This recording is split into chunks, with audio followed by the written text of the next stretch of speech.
I am Reverend Elizabeth D. Kamara Hallowell, the manager for Tonkolele UMC Schools, Maburuka, pastor in charge of St. Matthew's United Methodist Church.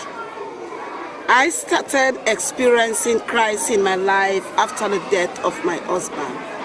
But I was converted in 1990, and in 1993 I lost my husband. 20 years ago I've been struggling in life. I went to the college, I studied theology, and I went also in 2000, I studied theology. I also studied in Nigeria, wherein I did my evangelism. I studied in Abuja, studied in Jalingo and Jos. My experience has been a wonderful one, a miraculous one.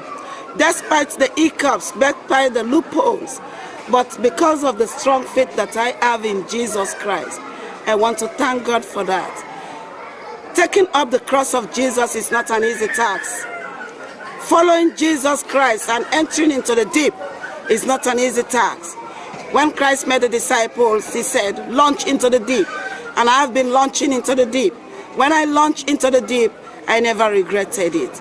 I'm now a proud woman facing the challenges of the cross and even overcoming the cross because God is always with me.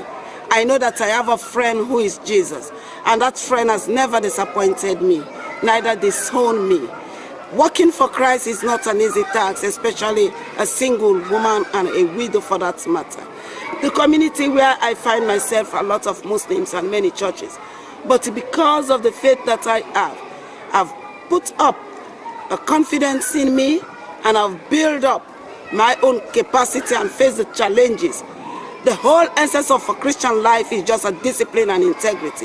When you have an integrity and discipline, you can overcome all the hiccups and the trials of this world. And I will continue serving my God unto the end of my life, so that inasmuch I serve him faithfully and diligently, I know that my God will one day open his hands welcoming me. Come, thy faithful servant, inherit the kingdom of God. I want to thank God for my life, and I want to thank God for the life of everyone that is listening to this video. And I want him or her to serve God in a very special way.